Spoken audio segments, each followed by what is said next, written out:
You lived in the valley, did you? We lived in the valley. We lived in Sherman Oaks on Valley Vista. It was the home of Mark Harmon's aunt. Oh, okay. So my dear friend Lisa Knox, who I went to school with, her mom owned the house. And when she passed away, Lisa rented it out, and she rented it to us. How about Jackie Caan and David? They got along great. Oh, Jackie Chan, what a lovely man. He died too, didn't he? No, my God, No? Jackie Chan's still alive. Still alive? Jackie Chan's Okay, very much alive. Okay, who am I thinking of? We were doing a documentary in China, and Jackie Chan was part of the documentary, so that's a picture of the two of them. How's it, but David? This is a funny one. See this fence with the broken? Okay. When I went back to Toronto to revisit the home that we lived in together, it was a very sentimental journey for me and part of my healing and overcoming my issues. I met the new owners of the house, and so I'm going down the side of the house, and I noticed the fence. I said, that kind of looks familiar. He said, yes, the neighbor told us that David kicked this in a drunken rage, and we decided to keep the fence broken as it is. They kept it. They kept it, so I said we should put a small little brass plaque on there, and then they're thinking about it. David did have a rage, though. He did. Well, yeah, there was a little temper How did he behave around children? Did he? He was great with children. With kids? He was great with children. Yeah. He loved kids. Little tenderness, yes. Oh, yeah. Marina, how's the book doing? This is such a good book. It's doing well. Is it? It was an interesting journey in itself. People like to latch on to the exploitation and the sexual subject matter and whatnot. And I understood what the publisher was there a lot of sex in David's life? Oh, the sex was the core of his being. Was it? I write about that, but I write about certain things because it had a profound effect on the relationship, and I want people to understand what we went through so it can help them learn in their relationships. Right. I was really tired of the subjects of incest and sexual practices being shoved in the corner in the dark like it's something to be embarrassed about, or people that can't come forward and talk about, say they were molested by their uncle or something like I was. Right. If you bring it out in the open, too? I was. Yeah. You were, and I write about it. I'm very open about my issues. So you understand what happened. I understand the dynamics and the dynamics in the relationship, and it's very important to eliminate the stigma, the embarrassment, and to bring it out in the open and talk about it, because the more people talk about it, how old were you? The more people can get helped. How old were you at the time? I was about 7 years old up until like 13. Oh, he was a very lascivious, sort of hands-on groping kind of person. Really? And so I You're a beautiful came lady. to terms with, thank you. You're beautiful. You were always a model, were you? No, I wasn't always a model by any means. No, I didn't get into modeling until actually kind of late in the game, and that was only for a short period of time. Gorgeous girl. Thank you. I'm a late bloomer. I went through a very awkward stage for a long time.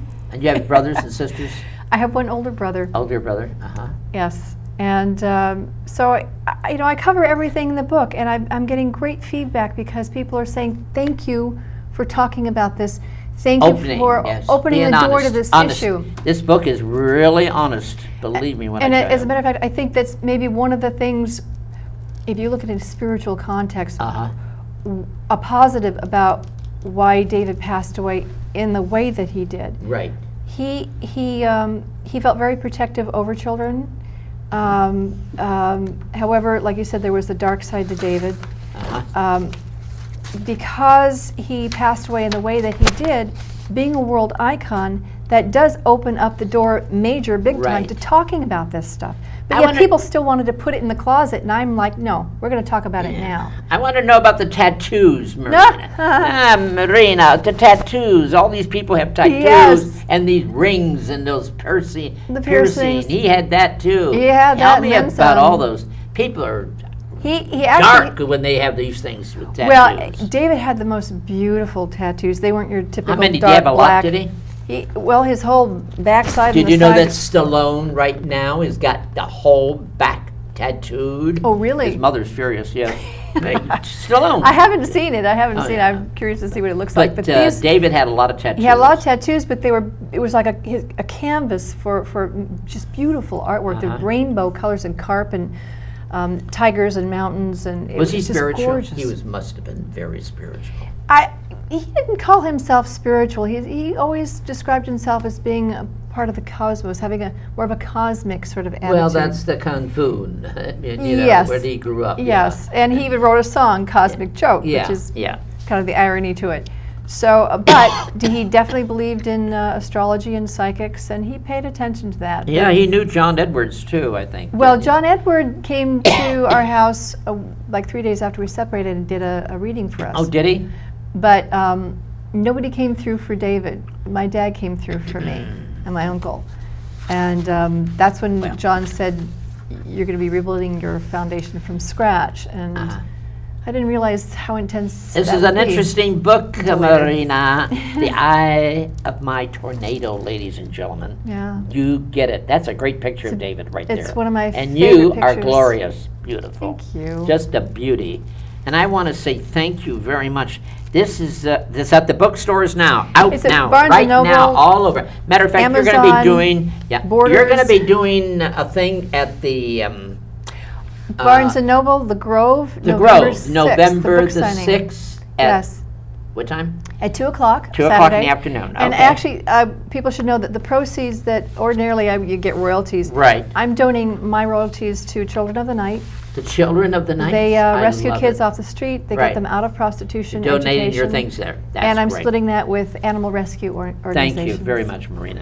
Thank you. Marina, thank you. I want to talk to you about, ladies and gentlemen, right now, about my showcase at, Matcha. Matcha Theater. Mucho matcha. Matcha Theater. Skippy Lowe is presenting about 14 acts, the best. It is the best of Skippy Lowe, and believe me when I tell you, they're great singers. I have Gotta Panama go. Clay, Stan Oliver. I have a lot of people. Quite a list. Yeah, it's a big list, but they're all terrific. I've never done a theater to bring to shows. I've done them in cabarets, but they're so good. I want to present it in a theater. That's why I'm doing it. It's Proper a little venue. theater in West Hollywood, down the street. It's called the Matcha Theater on Kings Road, Oh, yes. right off the Santa Monica Boulevard. Yes. And it's actually next Wednesday, August the 25th, 8 o'clock. And it's very reasonable. Donate, there, be square. And you'll love it. Oh, it's a great, great show. The kids are great, and I have some great singers. Panama Clay, she does Edith Piaf. I have Oh. Steve Oliver. He does Bobby Darin. I have Oh, one of my Savannah. I favorites. have a belly dancer. I have a mixture. I have a wonderful tap dancer, 78. Wonderful show, ladies and gentlemen. Do come in at the Matcha Theater, and I love you to see it, okay? Thank you, Marina. Thank You're you. Beautiful. Thank Wonderful you. book. Floor is clear. Good. Keep this. Oh. You want that? Or Yeah, sure. Yeah. We have it. good. Future Thank reference. you. We didn't have time for these. It was like